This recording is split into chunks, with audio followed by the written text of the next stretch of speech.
Okay, hello, welcome to all.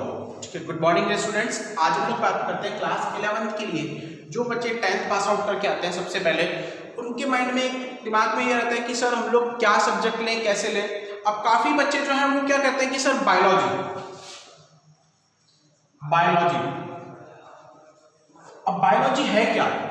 सबसे पहले biology है क्या? अभी तक आप लोगों ने पढ़ा 10th क्लास में जो था वो एक था जनरल साइंस, वो एक था science. Sir how can we correlate with the science and biology? हम लोग साइंस और बायोलॉजी को कैसे कोरिलेट करें? हम लोग साइंस और बायोलॉजी को कैसे कोरिलेट करें, या फिर साइंस के अंदर कौन कौन सी ब्रांच आती है?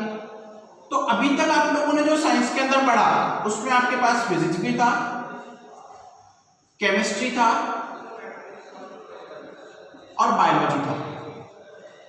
यानी कहने का मतलब है कि अभी तक आप लोगों ने जनरल साइंस के अंदर सब कुछ पढ़ा, लेकिन थोड़ा लिमिटेड अमाउंट का।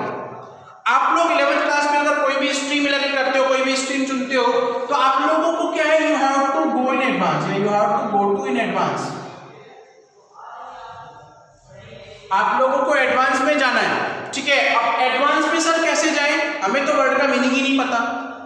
तो बात करते हैं कि बायोलॉजी है क्या। बायोलॉजी जो है बेटा वो ग्रीक लैंग्वेज का वर्ड है। किसका वर्ड है? Greek language.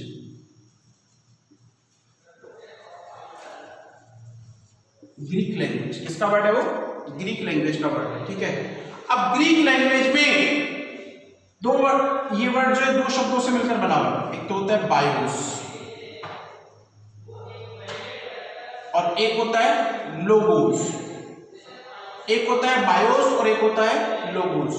बायोस का मतलब होता है जीव और लोगोस का मतलब होता है अध्ययन।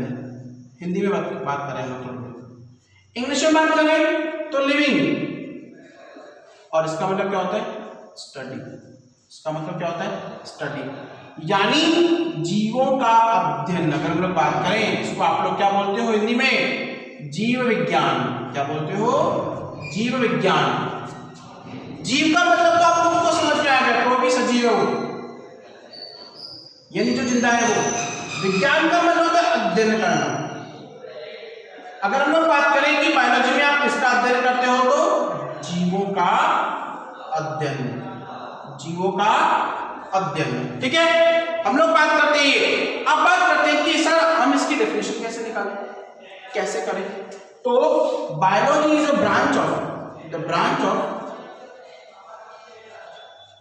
Science that deal with the study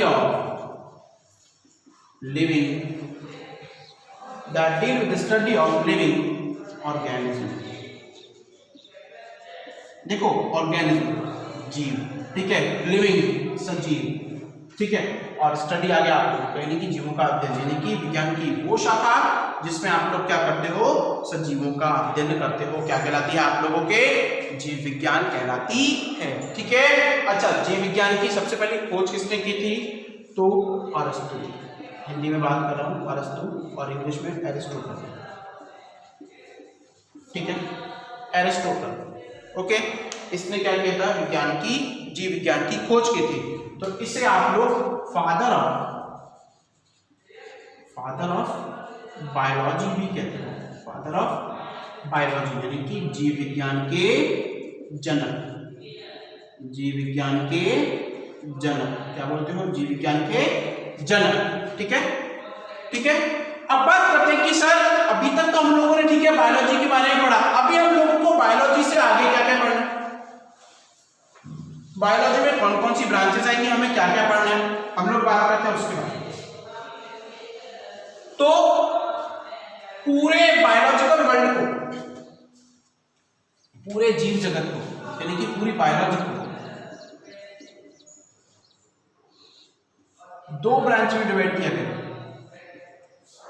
एक तो होता है बॉटनी, और दूसरा होता है जूलॉजी। दूसरा क्या होता है? जूलॉजी। बॉटनी और जूलॉजी। बॉटनी वनस्पति विज्ञान,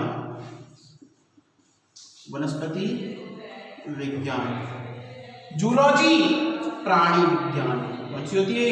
प्राणी विज्ञान। कौन सी विज्ञान होती है? प्राणी विज्ञान। अब हम लोग बात करें कि सर बॉटनी और जूलॉजी आपने बोल तो दिया, इसका मीनिंग क्या है? तो बॉटनी वर्ड जो है, ये वाला शब्द, ये भी बेटा ग्रीक भाषा से लिया गया है। किससे लिया गया है? ग्रीक लैंग्वेज से। किससे लिया गया है? ग्रीक लैंग्वेज से लिया गया है। ठीक है। जूलॉजी है, ये भी ग्रीक लैंग्वेज से लिया गया है। ये भी किससे लिया गया है? ग्रीक लैंग्वेज से। अब बॉटनी वर्ड ग्रीक लैंग्वेज से निकला है, जिसको किससे निकाला गया? बोटेन। किससे निकाला गया? बोटेन। और बोटेन का मतलब ग्रीक भाषा में बोटेन का मतलब होता है आपका क्लोरोफिल। ठीक है। हिंदी में बोलते हैं इसको पर्णहरित। और ये पर्णहरित किस में होता है? प्लांट में। किस में होता है? प्लांट में। अच्छा, प्लांट होता है आपके पेड़ पौधे। क्या होते हैं? पेड़ पौधे। ठीक है।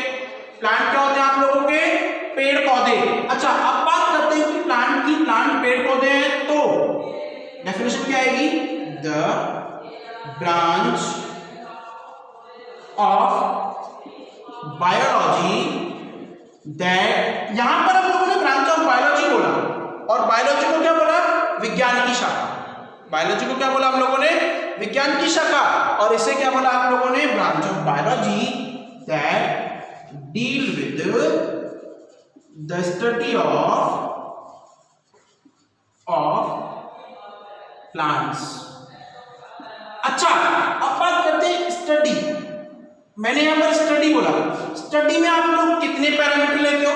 कई बार आता है कि सर स्टडी वर्ड आप लोगों ने लिख तो लिया, लेकिन स्टडी में आप लोग कौन कौन से पैरामीटर ले रहे हो?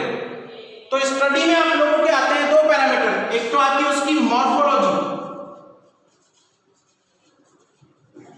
दूसरी आती है उसकी फिजियोलॉजी।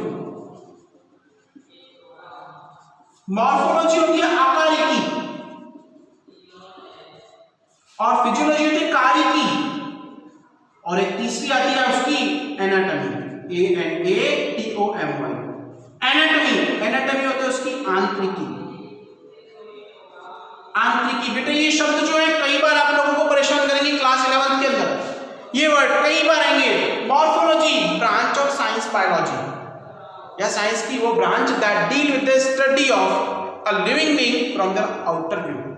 आकारिकी, बाहर से उसका साइज कैसा है, बाहर से उसका शेप कैसा है, हम लोग उसके बारे में अध्ययन करेंगे इसके अंदर, आकारिकी के अंदर। एनाटॉमी, आंतरिकी। आंतरिकी मतलब अंदर से वो किन किन चीजों से बना हुआ है, एनाटॉमी। आंतरिकी, आंतरिकी के अंदर।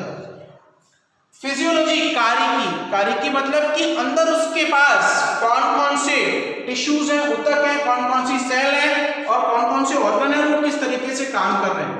कौन कौन से ऑर्गन किस किस तरीके से काम कर रहे हैं, वो क्या कहलाती है? उसकी कारिकी। तो आप लोग इसके अंदर क्या पढ़ेंगे? बॉटनी के अंदर प्लांट के बारे में पढ़ेंगे, पेड़ पौधों के बारे में पढ़ेंगे। ठीक है। अच्छा, अब बॉटनी को डिस्कवरी किसने की? थियोफ्रेस्टस। थियोफ्रेस्टस। ठीक है। तो इसे आप लोग क्या बोलते हो? फादर ऑफ बॉटनी, वनस्पति विज्ञान का जनक। ठीक है। अब बात करते हैं आगे हम लोग जूलॉजी के ऊपर आता है, जंतु विज्ञान के पास आता है। जूलॉजी, ये भी बेटा ग्रीक भाषा का शब्द है। ये भी ग्रीक भाषा का शब्द है। जू।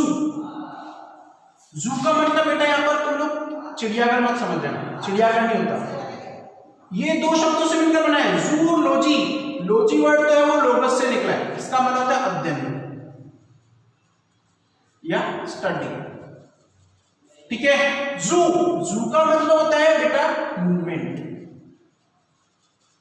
गति। और हमें पता है कि जो एनिमल है, जो भी एनिमल है एक्सेप्ट प्लांट, पौधों को छोड़कर, ठीक है, एनिमल के अंदर डायरेक्ट मूवमेंट होता है। डायरेक्ट मूवमेंट का मतलब क्या है कि एनिमल्स जो हैं वो एक प्लेस से दूसरे प्लेस तक मूवमेंट करते हैं। क्या करते हैं? मूवमेंट। ये है उसका प्लेस 1 और यह है प्लेस 2। यहां से यहां तक वो मूवमेंट करते हैं, यानी कि वो क्या कर रहे हैं? गति कर रहे हैं। वो क्या कर रहे हैं? गति कर रहे हैं। ठीक है ना। तो अब क्या कर रहे हैं कि जूलॉजी, जूलॉजी का मतलब क्या होगा कि आप लोग एनिमल की स्टडी कर रहे हो, की मूवमेंट किसमें होती है? एनिमल्स में। किसमें होती है? एनिमल्स में। तो जूलॉजी क्या है? Branch of biology that deal with the study. आप लोग स्टडी भी लिख सकते हो, कुछ लोग आपको बताएंगे कंप्लीट स्टडी, दोनों वर्ड सही है, ऑफ एनिमल्स। ठीक है, जंतुओं के बारे में संपूर्ण अध्ययन। अच्छा, स्टडी में फिर वही 3 वर्ड आएंगे, उनकी कौन सी आएगी? मॉर्फोलॉजी आएगा, मॉर्फोलॉजी, एनाटॉमी और फिजियोलॉजी। मॉर्फोलॉजी, एनाटॉमी और फिजियोलॉजी। मॉर्फोलॉजी आउटव्यू कैसा दिखाई देता है, ठीक है, आकार। एनाटॉमी वो किन किन चीजों से बना हुआ है, आंतरिक संरचना। और फिजियोलॉजी होती है आप उसकी कार्य की, कि उसके अंदर कौन कौन से ऑर्गन्स हैं, वो किस किस तरीके से काम करते हैं। अच्छा, एक क्वेश्चन आता है कि सर जूलॉजी को किसने निकाला? एरिस्टोटल। अरस्तु ने ही जूलॉजी को निकाला। तो फादर ऑफ जूलॉजी कौन होता है? अरस्तु। कौन है? अरस्तु। ठीक है, फादर ऑफ जूलॉजी कौन है? अरस्तु। आई बात समझ में? अब हम स्टार्ट करते हैं हमारे क्लास 11 का चैप्टर नंबर 1। अभी तक तो हम लोगों ने क्या पढ़ा था कि सब्जेक्ट क्या है, उसके अंदर आप लोगों को क्या क्या पढ़ना है, किस किस तरीके से पढ़ना है, कैसे कैसे पढ़ना है। अब हम लोग जनरली बात करते हैं कि चलो सबसे पहले बायोलॉजी के स्कोप थोड़े से पढ़ लेते हैं कि बायोलॉजी किन किन क्षेत्रों में काम आती है।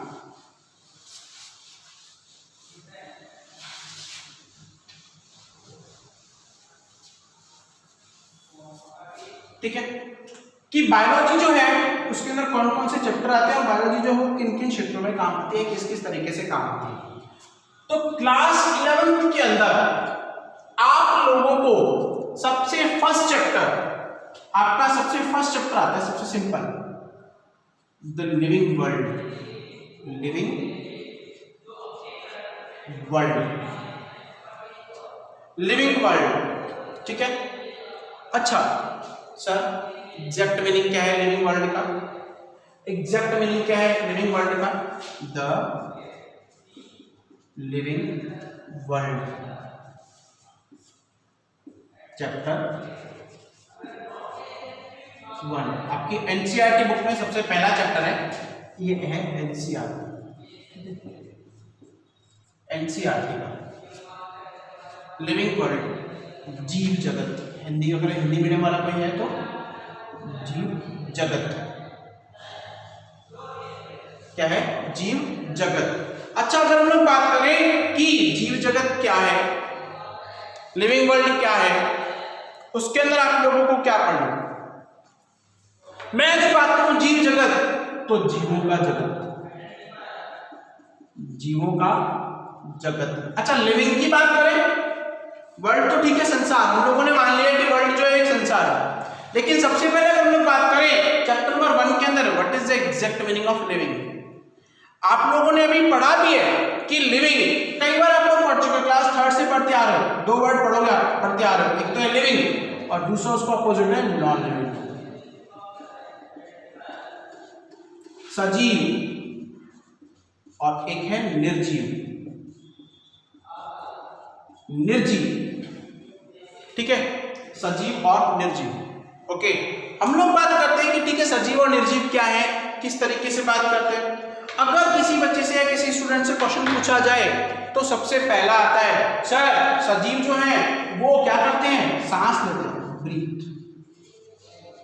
निर्जीव जो है डज नॉट ब्रीथ, कि वो सांस ले रहे हैं और ये नहीं ले रहे, पहली बात।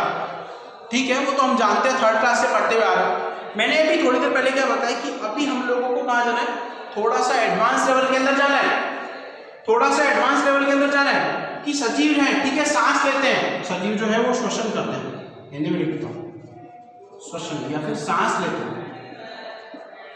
ठीक है, और ये श्वसन या सांस नहीं लेते, नहीं लेते। ठीक है, ये सांस लेते हैं और ये सांस नहीं लेते। ठीक है, अभी तक तो हम लोग 3rd क्लास से पढ़ते हैं, 10th क्लास तक हमने यही पढ़ा। सर सजीव में मूवमेंट होता है और निर्जीव में मूवमेंट नहीं होता, डज नॉट मूव। ठीक है, डज नॉट मूव, निर्जीव में मूवमेंट नहीं होता, पता है, वो तो सब बच्चों को पता है। How can you explain this in that, how can you explain this in an advance level, आप लोग इसे एक विशेष क्रम में एडवांस लेवल के ऊपर किस तरीके से एक्सप्लेन करेंगे? आप लोग इसे एक एडवांस लेवल के ऊपर किस तरीके से आप लोग इसे एक्सप्लेन करेंगे कि सर लिविंग क्या है और नॉन लिविंग क्या है? तो सबसे पहले अगर हम लोग बात करें लिविंग, तो लिविंग क्या है बेटा? Living are organism that follow or biological reactions that are mandatory to survive its life।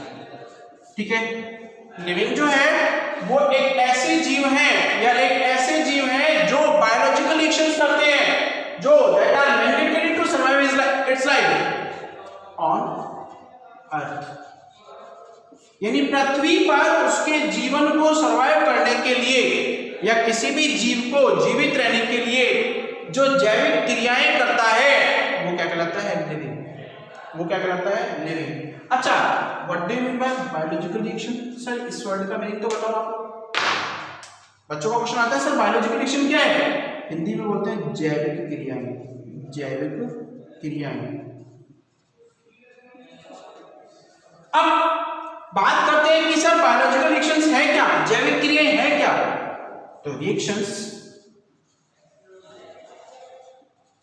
That are occurring in any living being to survive its life। जैसे आप लोगों ने पढ़ा है 10th क्लास तक, रेस्पिरेशन बायोलॉजिकल रिएक्शन है, reproduction biological reaction है, ठीक है, एक्सक्रीशन बायोलॉजिकल रिएक्शन है, डाइजेशन बायोलॉजिकल रिएक्शन है, आई पास समझ में एक्सेट्रा, etc। मूवमेंट है बायोलॉजिकल रिएक्शन है, एक्सेट्रा, ओके, एक्सेट्रा। ठीक है, ये क्या है? बायोलॉजिकल रिएक्शन है। अभी तक हम लोग क्या बताते आ रहे थे? सर सजीव जो है, लिविंग बीइंग जो है वो रेस्पिरेट करते हैं, वो क्या करते हैं सर? वो रिप्रोड्यूस करते हैं, सर एक्सक्रीट करते हैं, सर वो डाइजेस्ट करते हैं, सर वो क्या करते हैं? मूवमेंट करते हैं। ठीक है, हम लोगों ने अभी तक जनरल पढ़ा, लेकिन अब हमको थोड़ा सा एडवांस लेवल के अंदर जाना है। यानी अगर आप लोग ये लाइन बीच में ना लिखकर केवल एक वर्ड लिखते हैं बायोलॉजिकल रिएक्शंस, तो क्या आ गई? सारी रिएक्शंस आ गई। सारी रिएक्शंस क्या हो गई? कंबाइंड हो गई। अगर आप लोग देखो अपने लेवल के ऊपर देखो कि जैसे हम लोग बात करें, the living beings are the organism, they can respirate, they can reproduce, they can digest their food, they can move from one place to other place। कितना बड़ा एक्सप्लेनेशन हो जाएगा, लेंथी है। Now we are going to forward. अब हम लोग क्या है कि हम लोगों को एक ही चीज फॉलो करनी है, short and sweet. Short and sweet क्यों? क्योंकि अब जो ट्रेंड था, जनरल ट्रेंड था जो हो गया, हम लोगों को क्या करना है? शॉर्ट एंड स्वीट, यानी कि जो हम लोगों के एग्जाम के पॉइंट ऑफ व्यू से है वो हमें पढ़ना है। तो लिविंग बीइंग क्या होते हैं? सजीव। लिविंग बीइंग क्या होते हैं? सजीव, जिसमें क्या होता है? सजीव। अब हिंदी में बात करें, सह जीव होता है जीवन, यानी जो क्या हो? जीवित हो या जिनके पास में जीवन हो, वो क्या कहलाता है? Living being. वो क्या कहलाते हैं? Living being. ठीक है ना? तो organisms that follow all the biological reactions, that perform all the biological reactions that are mandatory to survive their life on the earth are known as living being, are known as living being, right? अब बात करते हैं sir second portion के ऊपर आते हैं हम लोग। What are the non living? Non living क्या है?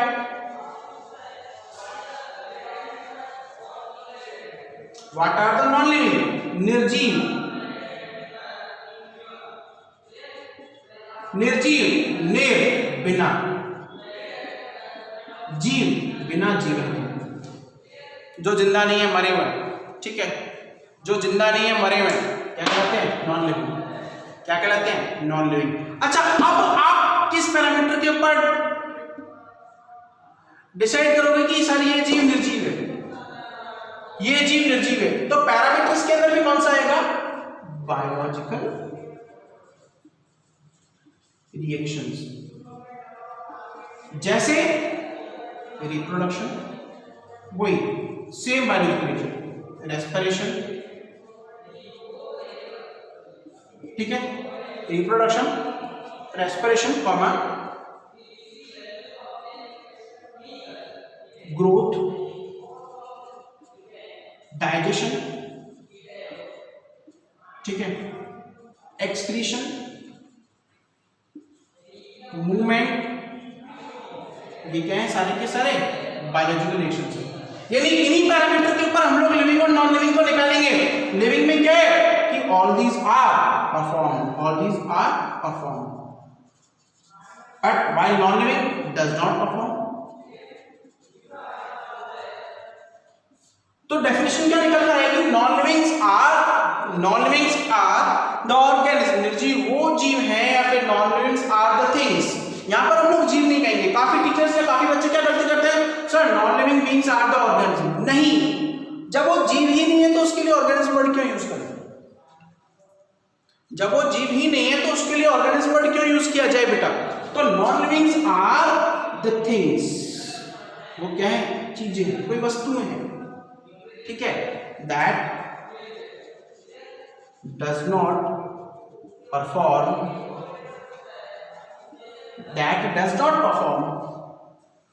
Biological reactions. अच्छा, अब आप लोग देखो, मैंने दोनों में बताया था कि बायोलॉजिकल रिएक्शन यहां पर परफॉर्म होती है, यहां पर नहीं होती है। तो ये एक पैरामीटर है, ये पैमाना है, ये स्केल है, जिसके ऊपर आप लोग क्या करते हो? लिविंग और नॉन लिविंग को क्या कर रहे हैं हम लोग? कैटेगराइज करते हैं। लिविंग और नॉन लिविंग को क्या करते हैं हम लोग? कैटेगराइज करते हैं, फिर इसको क्या करते हैं हम लोग? डिफरेंशिएट करते हैं, लिविंग और नॉन लिविंग। ओके, अब बात करते हैं कि सर लिविंग और नॉन लिविंग हमारे समझ में आ गया कि लिविंग तो वो जीव है जो बायोलॉजिकल रिएक्शंस को परफॉर्म करते हैं, लेकिन नॉन लिविंग वो जीव है जो बायोलॉजिकल रिएक्शंस को परफॉर्म नहीं करते हैं, जो बायोलॉजिकल रिएक्शंस को क्या नहीं करते? परफॉर्म नहीं करते हैं। अब अगर हम लोग बात करें कि ठीक है, हम लोगों ने यहां तक तो समझ में आ गया sir, but how can we categorise between them, या how can we compensate between them? How can we compensate between them? हम लोग क्या है कि कैसे कंपनसेट करें? अभी तक हम लोग जो कंपनसेट करना बता रहे थे, अभी तक हम लोग जो अंतर निकाल रहे थे, डायरेक्टली हम लोगों ने क्या किया? एक साइड लिख लिया लिविंग। सुनना मेरी बात बेटा, बहुत मस्त बात बता रहा हूं आप लोगों को, लिविंग, और एक साइड लिख लिया नॉन लिविंग।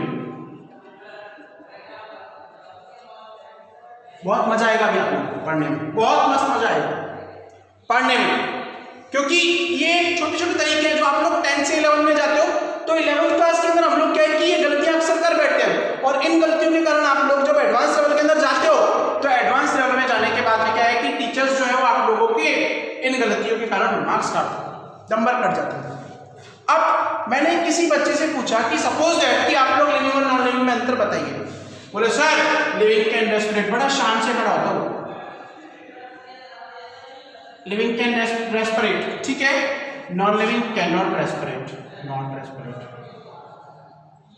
अरे वो तो मुझे पता है कि वो सांस ले रहा है, वो सांस नहीं ले रहा है, सांस ले रहा है तभी तो क्या होता है उसके अंदर, उसको लिविंग की कैटेगरी में डाला गया और इसको नॉन लिविंग कैटेगरी में डाला गया। अब थोड़ा सा डिफरेंशिएट बेटा अगर आप लोगों से पूछा जाए, एक तो देखो सबसे पहला क्वेश्चन क्या आता है कि हम लोगों को आता सब कुछ है, सब कुछ आ रहा है। सपोज दैट कि कोई एक स्टूडेंट है जिसको सब कुछ आ रहा है, ठीक है, 10th में उसकी क्या बनी? 90% बन गई। और बच्चा क्या हो गया? थोड़ा सा चलो हम लोग सब्जेक्ट से हटके थोड़ा आगे की तरफ आते हैं। बच्चा क्या हो गया? 90% बनी, 95% बनी, बच्चा थोड़ा सा हवा मिल गया, सर मुझे तो डॉक्टर बनना है, मुझे तो क्या पढ़ना है? डॉक्टर बनना है। अच्छा बच्चा डॉक्टर बनने के लिए क्या कर रहा है कि वो कोचिंग की तरफ फॉरवर्ड कर रहा है, वो कहाँ जा रहा है। थोड़ा सा हम लोग बात करते हैं अपने टॉपिक से हटके। अभी मैं आप लोगों को इसको लिखने का तरीका भी बताऊंगा कि कैसे हम लोग अपने आप को मॉडरेट करें, कैसे हम लोग अपने आप को चेंज ओवर करें, क्योंकि 10th तक का जो आपका लेवल था वो लेवल और 11th क्लास के लेवल बेटा दिन और रात का अंतर। अब बच्चा क्या है 95% आने के बाद डायरेक्टली जाता है कोचिंग की तरफ, और वहां क्या है उसका बेस क्लियर नहीं होता। रिजल्ट इज दैट कि आप लोगों ने 10th क्लास के अंदर परसेंटेज है हमारा 95, और आप लोग गए, आप लोगों ने जो स्कूलिंग था, दो वर्ड आते हैं, एक तो आता है स्कूलिंग और एक आता है कोचिंग। स्कूलिंग और कोचिंग, स्कूलिंग में बेटा आपका बेस डेवलप होता है, कोच करना। कोच कौन होता है बेटा? खिलाड़ी। खिलाड़ी को कोच यानी कि जो उसका गाइड होता है। गाइड क्या देता है? वो तो केवल डायरेक्शन ही तो देता है, वो केवल आपको क्या करता है? डायरेक्शन देता है। भाई कोच क्या है? कोई भी प्लेयर है, जैसे सिलेक्शन हो गया किसी भी प्लेयर का, सपोज दैट हम लोग इंडिया की क्रिकेट टीम की बात करें, ठीक है, जो इंटरनेशनल क्रिकेट टीम है जिसका विराट कोहली कैप्टन है, सब बच्चे देखते हैं, इवन बॉयज और गर्ल्स सारे के सारे देखते हैं। क्रिकेट की बात कर रहा हूं मैं आप लोगों को, नॉर्मल सब्जेक्ट से थोड़ा सा हटके, क्योंकि मुझे पता है बच्चे बोर हो जाते हैं 10th क्लास के, ठीक है। तो अब क्या कर रहे हैं कि अगर हम लोग एक बात करें कि ठीक है सर, नॉन लिविंग, लिविंग और नॉन लिविंग तो छोड़ो सर, मैंने 10th पास आउट कर दिया, मेरे 95% है and I want to be a doctor, मैं एक डॉक्टर बनना चाहता हूं। देन मैंने मेरे पेरेंट्स को बोल दिया कि मुझे तो कोचिंग करनी है, और पेरेंट्स भी खुशी खुशी क्या करेंगे? उसको कोचिंग करा देंगे। दे doesn't know what is the exact meaning of coaching. Coaching जो है वहां पर केवल डायरेक्शन मिलता है, दिशा निर्देश मिलता है, यानी आप लोगों को बताया जाएगा कि आप लोगों को किस किस तरीके से क्या क्या करना है। But school is mandatory in my view. School जो है उसमें आपका बेस डेवलप होता है, आपकी नींव मजबूत होती है। यानी स्कूल्स के अंदर क्या होगा, आप लोगों को पहले बुक्स क्लियर कराई जाएगी। अगर आपका एक बार बेस डेवलप हो गया, आपके जो लो लेवल के डाउट्स हैं वो क्लियर हो गए, तो कोचिंग के अंदर तो आप लोगों को बेटा ट्रिक दी जाती है कि how to crack your exam. Coaching में तो आप लोगों को केवल क्या दी जाएगी? ट्रिक दी जाएगी। स्कूल में आपका बेस डेवलप होता है, ठीक है। अब बेस डेवलप होना, ट्रिक देने का मतलब क्या है? बच्चे खुशी खुशी जाते हैं, 2.5-3 लाख रुपए उसने वेस्ट कर दिया वहां पर कोचिंग में जाने के बाद, ठीक है। तो उस केस में क्या हुआ, जैसे ही आप लोग स्टार्टिंग में 10+2 के बाद कोचिंग में गए, 10+2 के बाद कहां गए? कोचिंग में गए। अब कोचिंग में जाने के बाद क्या हुआ कि सर वहां तो हम लोगों को ट्रिक दिया, फिर भी मेरा सिलेक्शन नहीं हो पाया। क्यों? ट्रिक कब काम करेगी? ट्रिक कब काम करेगी? जब आपका ये वाला पोर्शन ओके होगा, यानी आपके पास सब्जेक्ट की कंप्लीट नॉलेज है, कंप्लीट नॉलेज है सब्जेक्ट की।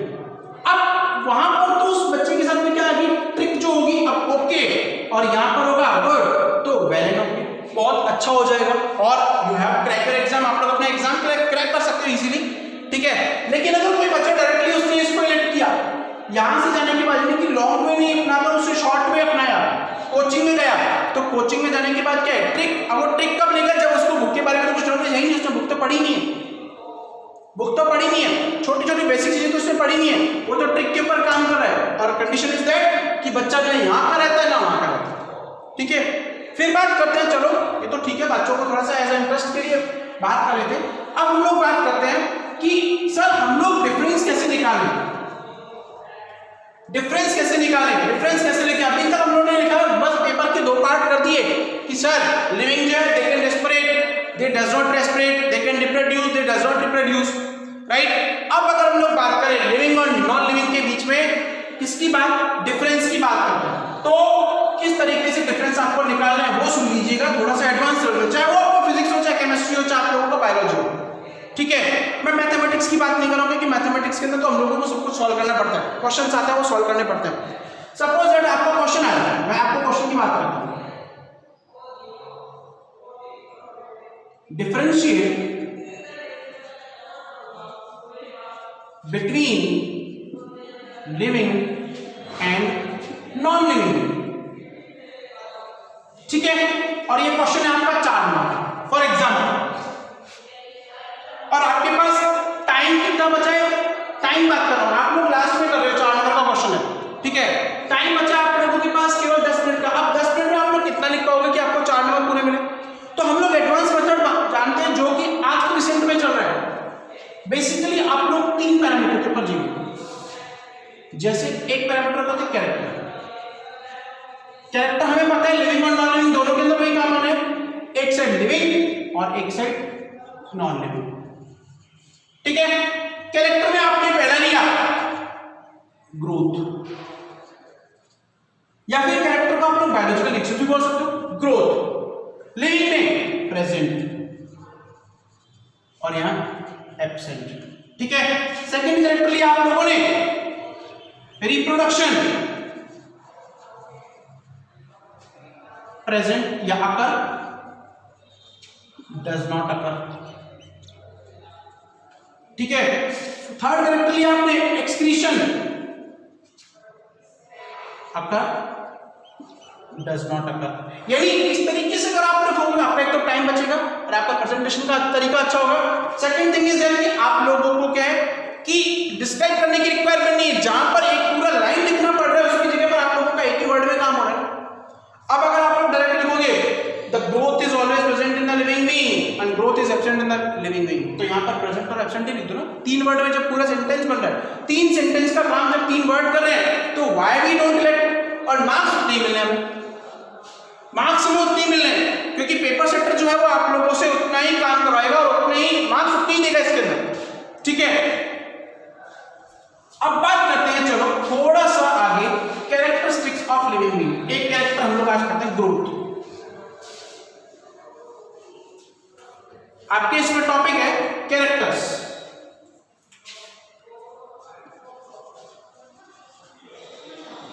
ऑफ लिविंग बीइंग, यानी जो लिविंग बीइंग है, जो सजीव है, उनके क्या क्या कैरेक्टर्स हैं, उनके क्या क्या कैरेक्टर्स हैं, उनको हम लोग किस किस तरीके से आइडेंटिफाई करें, कौन कौन से उनके गुण होते हैं। तो सबसे पहला कैरेक्टर आता है आपके पास में ग्रोथ। नंबर 1 आता है ग्रोथ, जिसे आप लोग हिंदी में बोलते हो वृद्धि। क्या बोलते हो? वृद्धि, वृद्धि। ठीक है, अब ग्रोथ क्या है, वृद्धि क्या है? इंक्रीमेंट। वृद्धि क्या है? इंक्रीमेंट, बढ़ना। अच्छा, अब यहां पर थोड़ा सा आप लोगों को डाउट होगा, वो क्लियर करूंगा। अभी तक हम लोगों ने पढ़ा वृद्धि, अभी तक हम लोगों ने पढ़ा ग्रोथ क्या है। ठीक है, ग्रोथ लिविंग का बहुत कॉमन कैरेक्टर है। टीचर बता देते हैं कि ग्रोथ ठीक है, ये है, इस तरीके से ग्रोथ होती है, और लिविंग ग्रो करते हैं, नॉन लिविंग ग्रो नहीं करते। लेकिन ग्रोथ को हम लोग किस किस पैरामीटर के ऊपर निकालें, किस किस पैरामीटर के ऊपर निकालें? अगर हम लोग बात करें फिजिकल ग्रोथ की, शारीरिक वृद्धि की, तो ये 2 टाइप की होती है। कौन कौन सी? फिजिकल ग्रोथ, शारीरिक वृद्धि। ग्रोथ के टाइप की है, फिजिकल, शारीरिक। इसमें 2 कैटेगरी आती है, प्राइमरी और ये है आपका सेकेंडरी। प्राइमरी और सेकेंडरी, प्राथमिक, दूसरा है द्वितीयक। प्राथमिक और सेकेंडरी, द्वितीयक। प्राइमरी और सेकेंडरी, प्राथमिक और द्वितीयक। अच्छा, प्राथमिक और द्वितीयक वृद्धि क्या है? मोस्ट कॉमनली बात करें, चाहे वो एनिमल हो चाहे वो प्लांट हो, जब आपकी हाइट यानी ऊंचाई में जो वृद्धि हो रही है वो क्या कहलाती है? प्राथमिक वृद्धि कहलाती है। ठीक है, प्राथमिक वृद्धि कहलाती है। लेकिन प्लांट के केस में द्वितीयक वृद्धि क्या होती है? डायमीटर, चौड़ाई में जब वृद्धि हो रही है तो वो द्वितीयक वृद्धि कहलाती है। फॉर एग्जाम्पल अगर हम लोग बात करें, कोई भी पेड़ है, अब पेड़ है, आप लोगों ने कोई भी फ्लावर का प्लांट निकाला, ठीक है ना। अब कोई भी फूलों का पौधा है, उसके ऊपर सबसे पहले तो उसकी ग्रोथ होगी। अब यहां पर एक फूल लग गया, फ्लावर आ गया, यहां पर दूसरा आ गया, तो वो इस तरीके से पौधा गहरा होता चला जाएगा। ये क्या है? उसका डायमीटर बढ़ रहा है। तो सेकेंडरी ग्रोथ जो है, अच्छा एक बात और, प्राइमरी ग्रोथ जो है, इसके टाइम पर जो आपका डिवीजन रेट है, सेल डिवीजन रेट है, वो क्या हो जाता है? हाई होता है। वो क्या होता है? हाई होता है। लेकिन यहां पर सेल डिवीजन का रेट तो हाई है, बट यहां पर क्या है? यहां पर डायमीटर इंक्रीज हो रहा है, यहां पर चौड़ाई इंक्रीज हो रही है, प्राइमरी और सेकेंडरी। ठीक है, अच्छा सेकंड आती है। सेकंड किस टाइप का आता है? एक तो फिजिकल, मैंने शारीरिक वृद्धि बता दी। दूसरा मैं बात करूं क्वालिटेटिव। गुणात्मक वृद्धि। गुणात्मक मतलब ये दो टाइप की होती है, पॉजिटिव और नेगेटिव, धनात्मक और ऋणात्मक। अब पॉजिटिव और नेगेटिव क्या है, सुनने मेरी बात। अगर आप लोग 10th पास आउट करके 11th में आए, ठीक है, या आप लोगों ने कोई भी स्कूल छोड़ा दूसरे स्कूल में गए, तो वहां पर क्या है, आपको अच्छा नॉलेज गेन हो रहा है, अच्छे फ्रेंड्स मिल रहे हैं, यानी आपका सर्कल अच्छा हो रहा है। जो अच्छा होता है उसे आप लोग क्या बोलते हैं, पॉजिटिव ग्रोथ, ठीक है। और जब अगर आप लोग मतलब आप लोग 10th से 11th में आए और आप लोगों को क्या हुआ कि आप लोगों का परसेंटेज और डाउन चला गया, ठीक है, और आप लोगों को अच्छी चीजें नहीं मिली, तो वो क्या होती है, वो ऋणात्मक वृद्धि कहलाती है, ठीक है। अच्छा, ये तो गुणात्मक हो गई। तीसरी होती है एक वृद्धि और क्वांटिटेटिव, जिसे आप लोग मात्रात्मक वृद्धि बोलते हो, मात्रात्मक वृद्धि बोलते हो। ये भी दो प्रकार की होती है, पॉजिटिव और नेगेटिव, धनात्मक और ऋणात्मक। अच्छा, फॉर एग्जांपल पॉजिटिव और नेगेटिव की अगर हम बात करें तो इसके अंदर क्या है, धनात्मक और ऋणात्मक वृद्धि के अंदर अगर हम लोग बात करें, क्वांटिटिव मात्रात्मक वृद्धि की अगर हम लोग बात करें, तो इसके अंदर क्या है, सपोज दैट आप लोग वही 10th के बाद किसी 11th क्लास के अंदर गए, आप लोग किसी दूसरे स्कूल में जा रहे हैं, ठीक है, वहां पर आप लोगों को एक तो माहौल अच्छा मिला, पहली बात। सेकंड, वहां की पढ़ाई अच्छी मिली, स्टडी। वहां पर पहले एक गया फ्रेंड, वो 2-3 को और लेके गया, तो टोटल यानी कि जब नंबर्स में बढ़ती है, इसे आप लोग संख्यात्मक वृद्धि भी बोलते हैं, ठीक है ना। इसे हम लोग संख्यात्मक वृद्धि भी कह सकते हैं कि जब संख्या में बढ़ोतरी हो रही है तो वो धनात्मक वृद्धि कहलाती है, और जब संख्या में कमी हो रही है तो वो क्या कहलाती है, ऋणात्मक वृद्धि कहलाती है। वो क्या कहलाती है, ऋणात्मक वृद्धि कहलाती है। ओके।